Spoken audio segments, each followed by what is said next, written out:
Alléluia.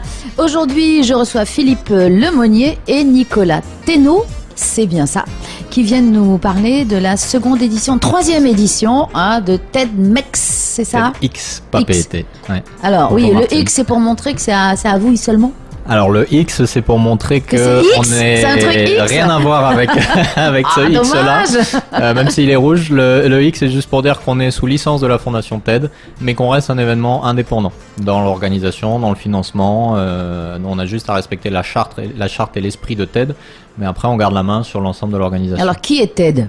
Alors TED c'est pas une personne, c'est une fondation.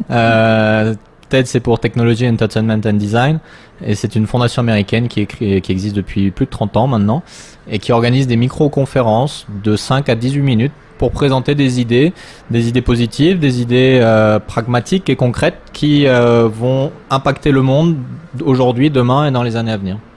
Et alors donc là c'est la 3e édition qui a lieu où? La 3e édition, en effet, elle a lieu à la Maison de la Culture ce samedi 20 février de 9h à 16h. Donc demain, ça y est, tout est prêt? On est en plein dedans, là. On met la touche finale à l'organisation. On fait en sorte de proposer un bel événement au public. On essaie vraiment d'animer ça, d'en faire une expérience et de ne pas seulement rester assis dans une chaise à écouter des intervenants aussi intéressants soient-ils. Hein. On a vraiment bien sélectionné, fait attention à la sélection pour ça. Mais en plus de ça, effectivement, on prévoit des animations, des ateliers, des surprises aussi. On n'en dit pas trop. Donc la journée va être riche. Alors toi, Nicolas, ton rôle? Alors moi, je suis, on va dire, plutôt gérant de l'aspect technique, à savoir, étant donné qu'on va avoir une captation vidéo de toutes les interventions, après qu'on va diffuser en replay sur les sites internet et YouTube, et également sur la plateforme TED. On va obtenir une grosse visibilité à l'international, et effectivement l'intérêt c'est que d'un point de vue technique tout se passe correctement, que ça soit la lumière, les prises de son. Donc tu vas courir partout en fait, en gros. Voilà, je vais essayer de me démultiplier, oui, sur toutes les tâches techniques, oui. Et donc vous avez des retours de TED, la maison mère ou la fondation mère, sur ce qui s'est passé les 2 premières années? Alors eux déjà ont des retours du public, puisqu'à la fin de chaque édition, nous on envoie le listing de notre public à la fondation, qui envoie directement aux participants un sondage de satisfaction. Et donc après la fondation nous renvoie pour nous dire si c'est bon ou pas. Après le retour qu'on a, c'est le renouvellement de la licence pour de nouvelles éditions. Oui, donc à chaque ça fois. allait. Et ils vous disent les petites choses à améliorer Oui, on les a souvent par Skype pour travailler avec eux. On leur explique les concepts des prochaines éditions et ils nous accompagnent. C'est pas un contrôle, c'est vraiment un accompagnement, une aide, une assistance sur la conception, sur l'organisation, sur les points techniques qu'on peut avoir. Et donc alors, cette année, il y a un thème défini? Alors cette année, le thème c'est réapprendre, qu'on a décliné en français, en anglais et en tahitien, parce que cette année on aura les 3 langues sur scène. Ah, ça c'est bien. Donc on est très content, c'est quelque chose qu'on essaie depuis le début de marquer l'identité polynésienne de TEDx PAPT. Et donc on a le premier intervenant en langue tahitienne cette année, donc on va avoir 6 intervenants live qui vont parler donc dans cette optique de réapprendre, de cuisine, de médecine comme de cancérologie, de nouvelles technologies, de musique, d'environnement et de construction nautique. Et donc ce sont tous des intervenants locaux ou certains sont venus On a 4 intervenants locaux.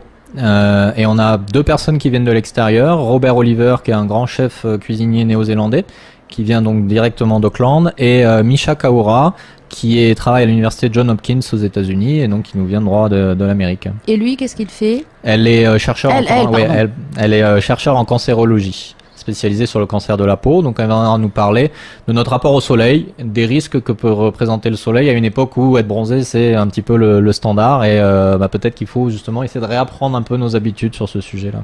Et comment vous arrivez à dégoter autant de sommités? Alors l'image TED aide beaucoup. C'est vrai que beaucoup d'intervenants nous contactent parce qu'ils connaissent TED et qu'ils savent que c'est une plateforme idéale pour présenter des idées et des nouveaux projets. Après nous, c'est à travers du bouche à oreille localement qu'on repère des intervenants qui font parler d'eux dans la presse, qui ont des projets innovants, qui viennent nous voir. Et c'est comme ça qu'on fait la sélection. Et alors après, dans l'année, comment ça se concrétise, ce qui est fait, ce qui est dit? Après, c'est aux intervenants de continuer leur cheminement. Nous, on est là pour leur offrir une plateforme pour parler de leur idée, éventuellement trouver des contacts, trouver des partenaires, trouver une visibilité aussi. Mais généralement, on essaye de faire vivre notre communauté. On se contente pas de les faire venir sur scène. On est en contact avec eux, on les suit, on fait la promotion aussi de leur projet. On l'avait fait par exemple l'année dernière pour le projet Vahamotu de Julien Girardot, qui a vu la mise à l'eau de la pirogue au mois d'août de l'année dernière, après son passage chez nous. Également pour les aires marines éducatives. Le projet a bien avancé, Pascal Herel est à fond dessus et ça commence à faire des petits ailleurs qu'en Polynésie. Oui, d'ailleurs, son projet a été bien retenu et il a fait tache d'huile, si je puis dire, sur la mer. C'est ça. Alors ils ont, bien sûr, c'est leur projet. Nous, on n'y a absolument rien apporté dedans, mais par contre, on a contribué à lui donner de la visibilité. Parce qu'on est persuadé qu'il y a un vrai potentiel en Polynésie, et TED est la plateforme, à mon sens, la meilleure en local et à l'international pour montrer le potentiel qu'on a au Fénois. Donc ça commence demain à 9h samedi à 9h, ouais, voilà. Donc il faut payer pour entrer. Non, l'événement est gratuit. Ça, c'est quelque chose qui est important pour nous.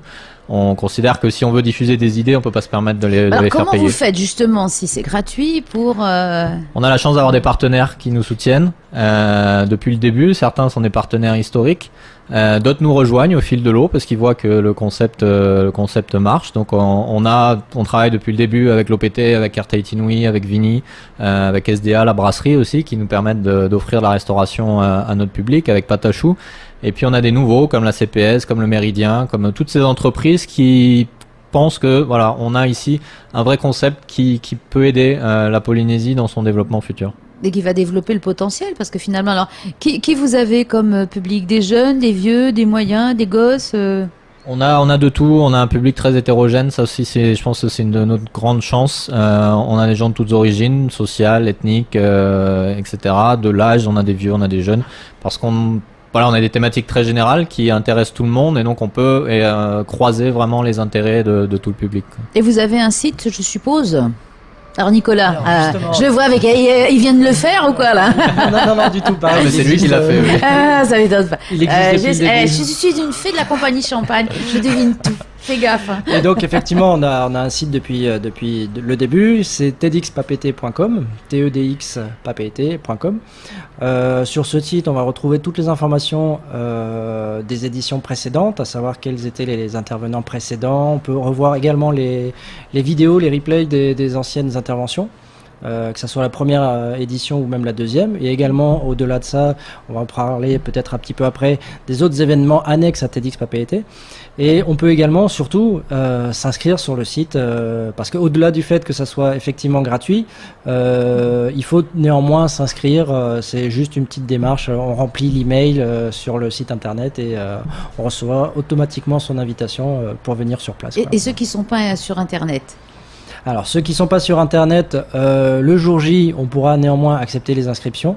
Mais encore une fois, étant donné que les places sont relativement limitées, on suggère vraiment, enfin on incite vraiment les personnes à venir s'inscrire sur le site, notamment pour qu'on puisse avoir une idée de la logistique à prévoir le jour J, quoi. Bien, eh bien écoutez, messieurs, bravo pour votre initiative. Je vois que c'est un bébé là qui commence à marcher et puis qui a bien pris son envol. On espère qu'il va bien continuer à se développer parce nous on est persuadé que c'est quelque chose qui peut vraiment être utile. On est neutre à tout point de vue. On est vraiment là pour donner de la visibilité à tous les gens ici qui ont de bonnes idées. Donc et on commence très tôt puisqu'on a même un service de garderie le jour J. Pour accueillir les enfants, parce qu'on sait que le samedi c'est la journée des familles, donc les parents pourront confier leurs enfants. Vous pensez à tout, bravo. on fait au mieux vraiment pour offrir la meilleure expérience possible, et nos babysitters qui seront là ce jour-là ont préparé des ateliers en lien avec la thématique, donc les enfants vont pas juste regarder la télé, ils vont s'activer, ils vont faire du coloriage, du découpage en lien avec réapprendre, en lien avec la cuisine. Pas d'excuse pour ne pas venir demain. Absolument. Et c'est gratuit. Et en plus, la météo montre à tout le monde qu'on sera mieux tous ensemble au petit théâtre qu'à rester à la maison. Exactement. Ben, merci Philippe et merci Nicolas.